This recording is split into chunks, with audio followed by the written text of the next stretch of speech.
Natural? 51 years old? What do you think of Tyson and Jake? I wish he didn't do it. I wish it wasn't a thing. I wish it wasn't a thing where a 58-year-old guy was going to fight a 28-year-old. That said, that out the window. If you're Mike Tyson. Yeah. Yeah. If you're Mike Tyson, you know. I mean, even Paul, bro. Paul is not a small guy. No. He's big. Like, a lot of guys think he's tiny. He's a huge boy. He's a big dude, and he can crack. Yeah. And Joe Rogan just exposed the biggest scam in boxing history. Jake Paul's fight against Mike Tyson was faker than a reality TV audition. Tyson, the legendary fighter who once terrified opponents, was allegedly coerced into taking a dive at 58. The iconic boxer, forced to hold back for personal reasons, was used to make Paul, the overhyped YouTuber, look like he'd actually accomplished something. This shocking revelation reveals just how far the spectacle of fake fights has gone, tarnishing Tyson's legacy, while giving Paul an undeserved claim to fame. Celebrity, this was not some for some charity. No. We're gonna do this. And Jake Paul, they asked Jake Paul, did he take his foot off the gas? Stephen A., this is what he said. Yeah, definitely a bit. I wanted to give the fans a show, but I didn't want to hurt someone that didn't need to be hurt. Joe Rogan is done being polite, calling out the scripted nonsense of the circus act we all sadly watched. Mike Tyson's fans are furious, and they have every right to be. It's almost poetic how much we all wanted to see Tyson's return, riding high on the excitement of his comeback. We all thought, it's Mike Tyson, he's got this. Now we're left choking on our humble pie, realizing just how badly we misjudged the whole situation. Just forget that Jake Paul is a YouTube guy and watch him box. Yeah. Kid can fight, 100%. And that Tommy Fury fight really showed that. I mean, it goes to a split decision against a legit undefeated boxer. Yeah. He doesn't, I'll tell you what, the one thing he doesn't want to do is fight Mike. No. He wants to fight Mike, I think. Why?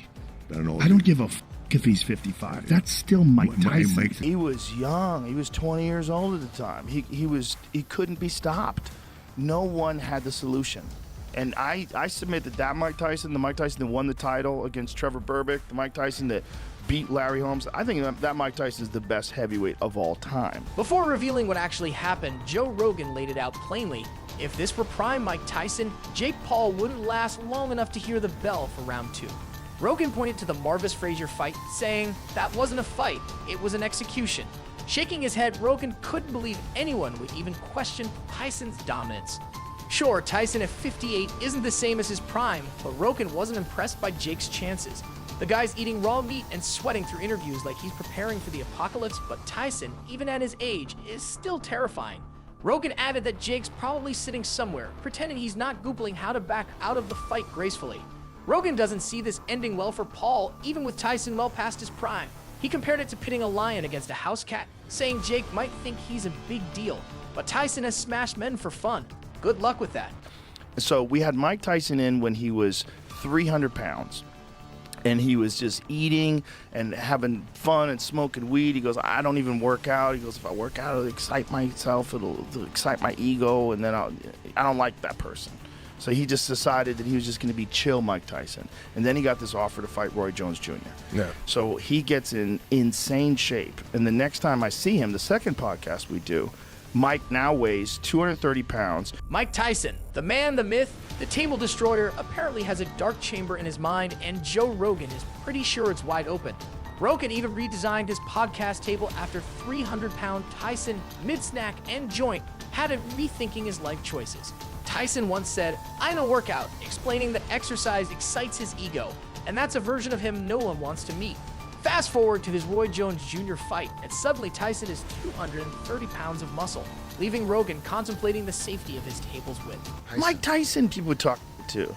There's certain people that are just crazy, man. Well, these people that think that he don't stand a chance against Jake Paul, they're like, this shouldn't even, like, because he's too old. It's like, I think you're crazy. Well, they're definitely uninformed. Yeah. Because here's the thing. He is 57 years old. He will be 58 when they fight. He has had a long fighting career. He has been knocked out by massive men like Lennox Lewis and Evander Holyfield. You know, he's had a lot of blows. And he's also doing this very unique kind of training with electrical muscular stimulation. The fight with Roy Jones Jr. wasn't a brawl. It felt more like sparring with a side of nostalgia. Rogan believes they had a don't punch me in the head gentleman's agreement, as Jones isn't exactly Tyson's size. In Rogan's words, Tyson is a different mass, a human wrecking ball with a dense, terrifying frame. But the Jake Paul fight, no head-punching stipulations here, it's all systems go, and Tyson is reportedly breathing like he's about to flatten someone's face again. Speaking of Mike Tyson, these people that think that he don't stand a chance against Jake Paul, they're like, this shouldn't even, like, because he's too old. I was like, I think you're crazy. Well, they're definitely uninformed. The sheer audacity of some people is unbelievable, thinking Jake Paul could stand a chance against Mike Tyson. Let's set the record straight. Yes, Tyson is 57, soon to be 58, but age alone doesn't mean he's out of the game. While his fighting days are behind him, and he's taken heavy hits from legends like Lennox Lewis and Evander Holyfield, comparing that to the skill set of an internet-famous boxer like Jake Paul is laughable. Tyson's experience and power are on a whole different level. There's not a chance in hell that Jake Paul would survive against the Mike Tyson that beat Marvis Frazier. You ever watch that fight? Yeah. That's my favorite Mike Tyson fight, because that was Mike Tyson before he won the title. It was ABC Wide World. To put this into perspective, George Foreman reclaimed the heavyweight title at 45, knocking out Michael Moore with a punch so perfectly timed it's still studied today. Foreman fought until he was 48, giving Shannon, the Cannon Briggs, a serious run for his money. Placement and human growth hormone and peptides. Well, that's what I'm saying. Mike Tyson, yeah, he's 57, but he got access to everything. everything. And he's also doing this very unique kind of training with electrical muscular stimulation that I've talked to some people that do that. And it has massive benefits of rehabilitating injuries. Back in the day, old fighters didn't have access to modern biohacking miracles, but Mike Tyson does. At 57, he's not your average aging athlete who struggles with everyday tasks. He's a scientifically optimized machine. Tyson has access to testosterone replacement therapy, human growth hormone, peptides, and more, all enhancing his physical capabilities. This isn't a typical 57-year-old. He's out to prove he's still got it. Tyson's also using cutting-edge electric stimulation training, which is no gimmick. He's been incorporating a neuromuscular electrical stimulation, MNES device that sends impulses through his body, making muscles contract while he works out. Picture doing squats or deadlifts while hooked up to a machine that's jolting your muscles into overdrive. The benefits are clear: faster recovery, increased blood flow, and even rehabilitation for old injuries. Tyson used this tech before his fight with Roy Jones Jr., and reports say he's continuing to include it in his current training regimen. And Tyson smashing the mitts, like, Jesus. That guy can still fuck you up. He don't want to fight Mike. In this world with hormone replacement and vitamins and he does all this electrical muscular stimulation recovery stuff. Like when they were training Mike for that Roy Jones fight, like they were using state-of-the-art science. Here comes the Logan Paul Appreciation Society. Yes, Logan Paul, the YouTube sensation turned wrestling daredevil, who's great at throwing himself off ropes like he's auditioning for a Fast and Furious stunt. As for Jake Paul, we're supposed to ignore his YouTube roots and just focus on his boxing. Sure, let's forget his split decision loss to undefeated boxer Tommy Fury. Impressive? Maybe. Groundbreaking? Not really. Mike Tyson just fucking bobbing and weaving. He's going to have a recognition. He's going to look over and go, oh my God, that's really Mike Tyson. Like, look at this. Oh, yeah. Fuck that. Dude, I'm talking, it's still at 55. And at 55, the power is the last thing to go. But the thing is, the speed is still there. Yeah. He's fucking terrifying. Now let's dive into the Mike Tyson Fantasy League. Jake Paul, standing across the ring from Tyson, suddenly realizes it's Mike freaking Tyson. Nothing screams brilliant idea like putting a 20-something influencer in a ring with a man who could still shatter a ribcage at 55. Tyson, armed with state-of-the-art hormone therapies and enough electrical muscle stimulation to power a small city, is nothing short of terrifying. But hey, who doesn't love a good mismatch then as Roy Jones Jr., who fought Tyson with what seemed like a please don't hit me in the face strategy. Smart, honestly. Yet somehow, Roy found the time to box Anthony Pettis at 54 years old.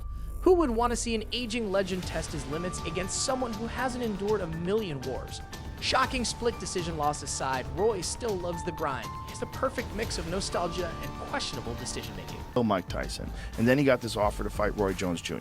Yeah. So he gets in insane shape. And the next time I see him, the second podcast we do, Mike now weighs 230 pounds. Joe Rogan didn't hold back when recalling his second encounter with Mike Tyson. Amid the chaos, Jake Paul's name unexpectedly crashed into the conversation. It was a stark contrast to their first meeting when Tyson was calm, focused on avoiding anything that might trigger his inner beast. But when the call came to fight Roy Jones Jr., Tyson's transformation was nothing short of biblical. Suddenly, he was back in fight mode, terrifying everyone in the room, including Rogan.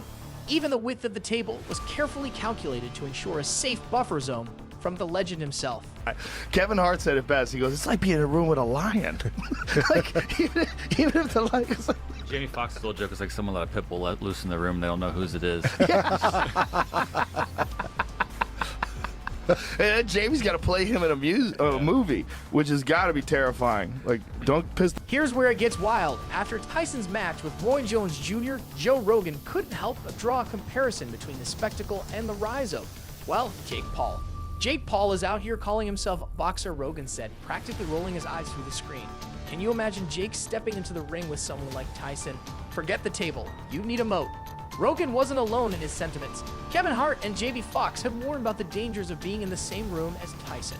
Foxx famously joked, "It's like someone letting a bull loose and not telling you who it is." Rogan agreed, saying, "You don't poke the bear, the lion, or whatever apex predator Tyson happens to embody that day." But then, Rogan dropped the hammer. Jake Paul is no Tyson, not even close. He admitted Jake's got hustle, but stepping into the ring with someone like Tyson, legend or not, would be a one-way ticket to the ER. I hope Jake's ego can take a punch because his face definitely can't take Tyson's. That Mike Tyson from Marvis Frazier fought Jake Paul. Jake Paul's dead. He's dead. He's not. Is Jake Paul a legitimate boxer? Oh, absolutely. If your definition of legitimate involves knocking out retirees and dabbling with actual athletes who moonlight as fighters. Sure, if we completely ignore his YouTube origins and strip away the influencer gloss and just watch him fight, he looks competent. He's not flailing or cartoonishly bad. Just a guy who knows how to throw punches without falling over. If he weren't Jake Paul, the YouTuber, maybe we'd all be crowning him the future of boxing. Maybe. Now let's talk about this Tyson fight. Jake's apparently willing to step into the ring with Mike Tyson. Yes, Mike Tyson, who even at 57 still has the kind of aura that could probably scare Jake into shadowboxing himself. Bold, right? But here's the gamble. Tyson might not be a human demolition machine he once was, the one who obliterated Marvis Frazier in just 30 seconds. Let's be real, Marvis didn't lose that night, he attended his own career's funeral.